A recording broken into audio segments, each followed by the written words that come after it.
नमस्कार, मैं हूं आशुतोष और आप मेरे साथ देख रहे हैं नेशनल कवरेज का डिजिटल कारवा।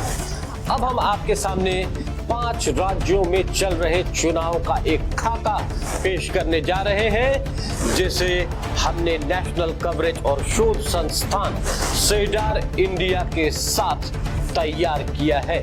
2023 के विधानसभा चुनाव अब आधे गुजर चुके हैं और कुछ गुजरने वाले हैं।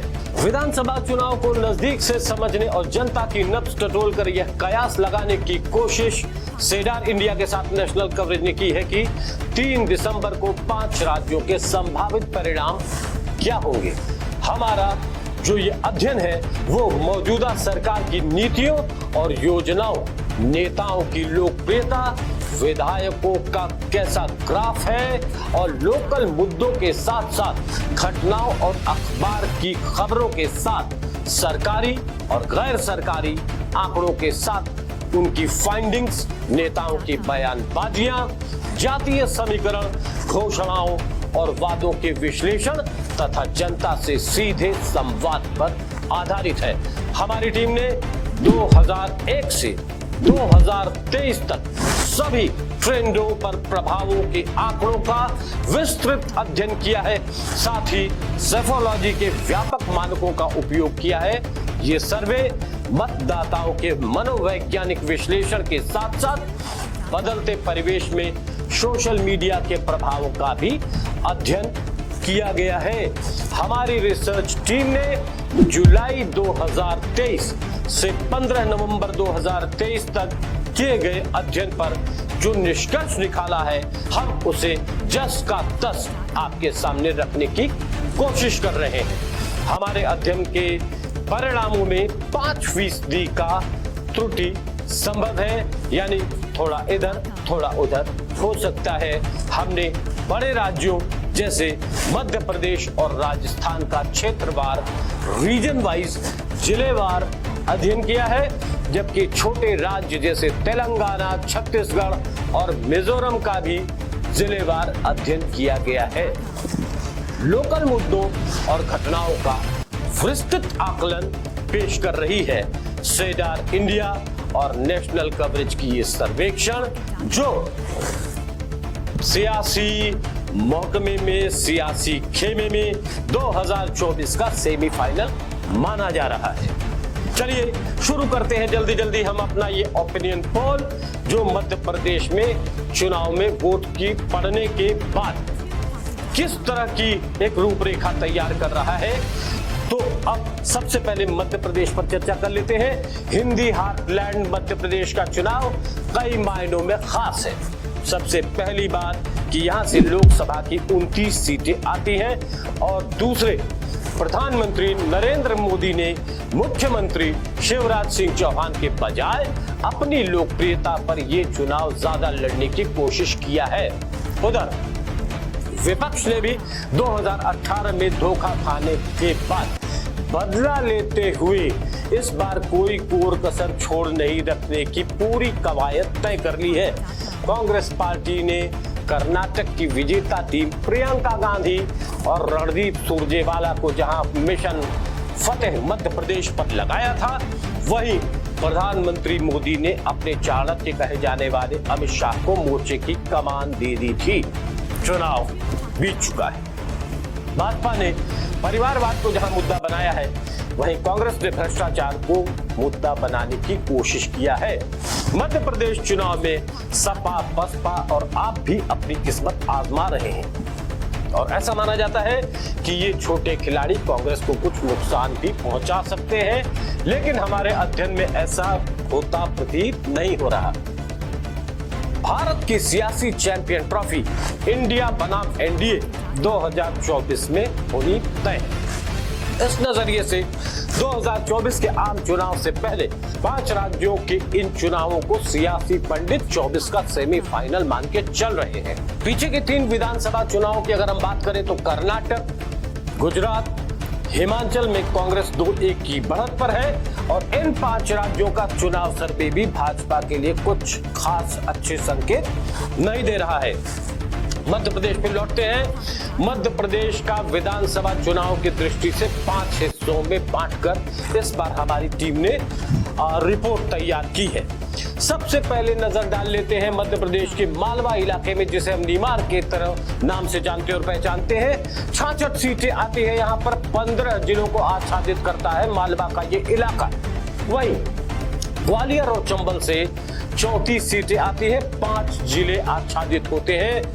और मध्य प्रदेश में महाकौशल 38 सीटों के साथ 8 जिलों का बड़ा इलाका है। बुंदेलखंड भी मध्य प्रदेश में ही है और 26 सीटें यहाँ पर 6 जिलों से आती है। अन्य 66 सीटें मध्य प्रदेश के 18 जिलों से आती हैं। हमारी डेमोग्राफी ये कह रही है कि हिंदू पॉपुलेशन जहां पर 90.89% के आसपास है, यानी कि आप कह सकते हैं कि वो 91% के आसपास है। वहां एसटी 50% है और एससी भी 50% है।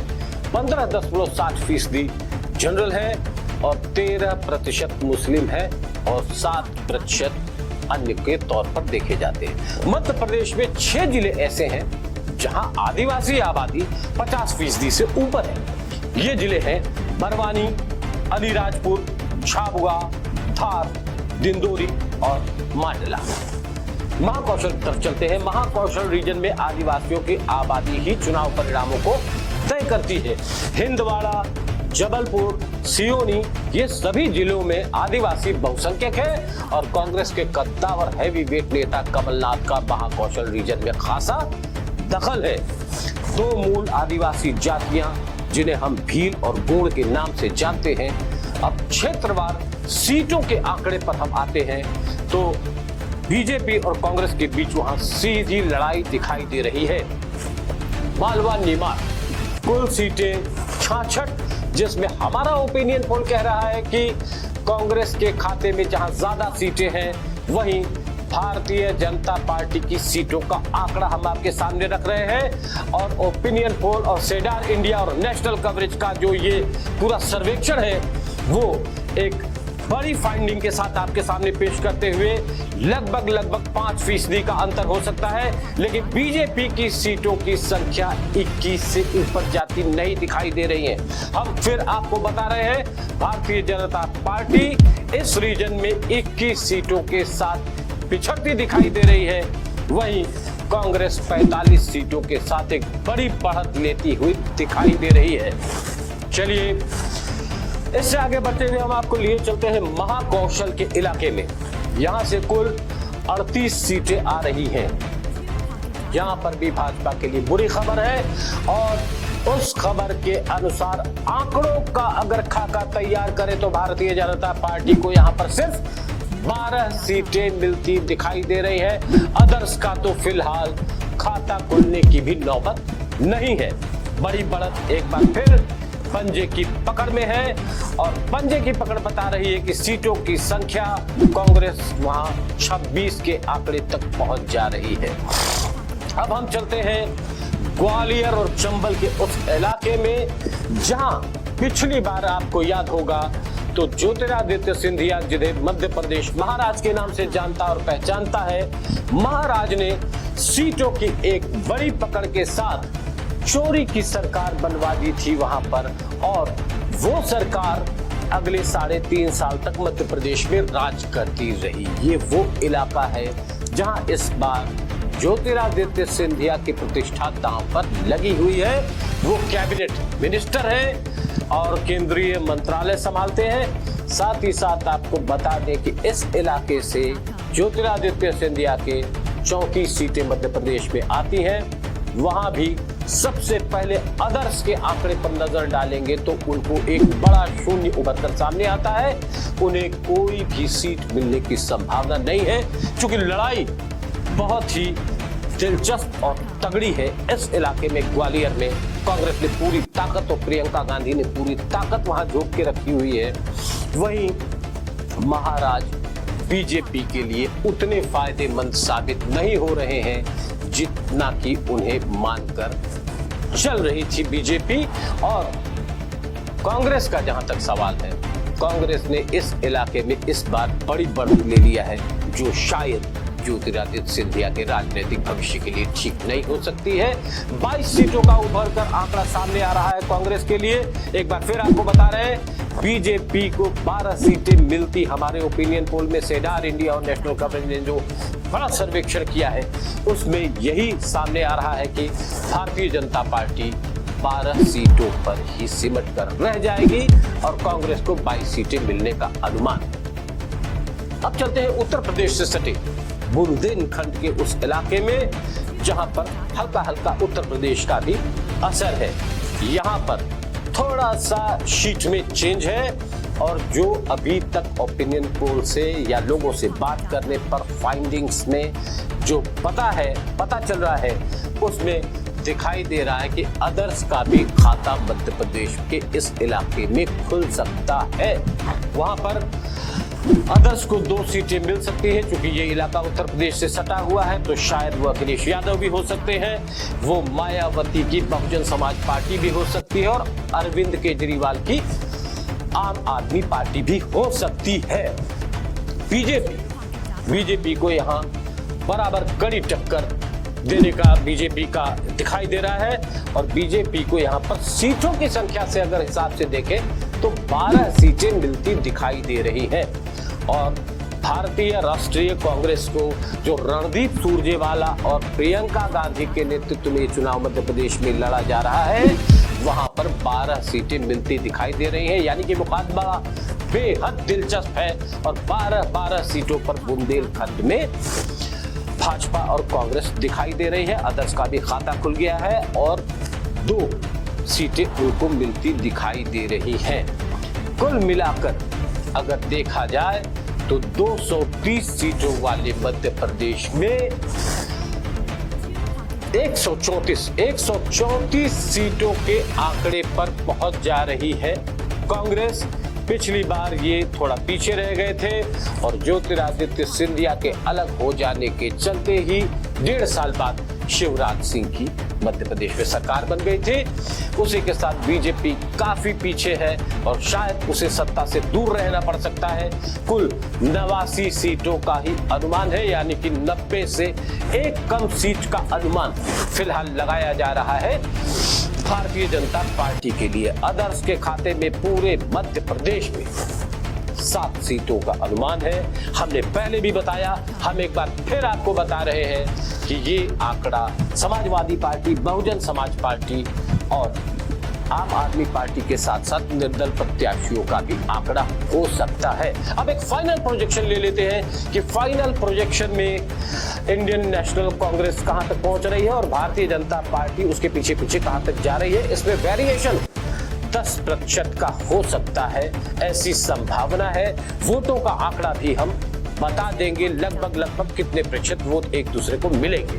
तो सबसे पहले बात कर लेते हैं अन्य को यहाँ पर 5 से 10 सीटें मिलने का अनुमान है, जो कि वेरिएशन के हिसाब से 7 सीट के आंकड़े पर बैठता है। 13% वोट अदर्स को मिल रहे हैं, ज्यादातर वोट बुंदेलखंड से मिलते दिखाई दे रहे हैं। वहीं भारतीय जनता पार्टी के लिए प्रतिष्ठा का प्रश्न बना मध्य प्रदेश, जो हिंदी हार्टलैंड के नाम से जाना जाता है, उसे 85 से 95 सीटें मिलने का अनुमान है।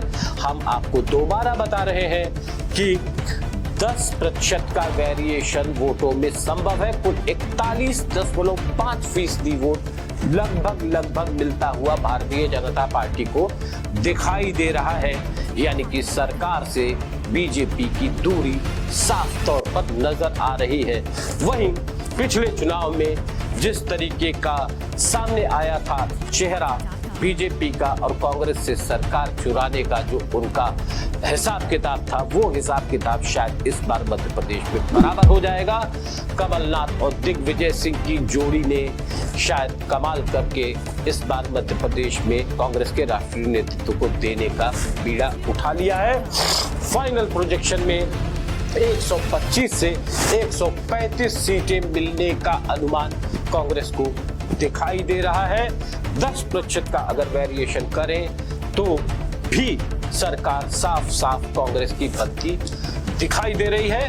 कांग्रेस को वोटों के प्रतिशत में अगर आप देखना चाहते हैं तो जानते रहिए कि 45.5% वोट मिल रहे हैं कांग्रेस को, जो भाजपा से लगभग 4% ज्यादा है, और यही वो जो प्रतिशत है वही कांग्रेस को सरकार और सत्ता में दोबारा लेकर आने को बेताब है। हमारी नजर लगातार बनी रहेगी और हम आपको अपने नए ओपिनियन पोल में राजस्थान के बारे में बताएंगे कि राजस्थान में किसकी सरकार बनती हुई दिखाई दे रही है। आप हमारे साथ नेशनल कवरेज के इस डिजिटल कारवां पर बने रहिए। पांचों राज्यों में किस तरह का परिणाम सामने आएगा, ये हम आपको एक आकलन के तौर पर बताते रहेंगे लगातार रोज।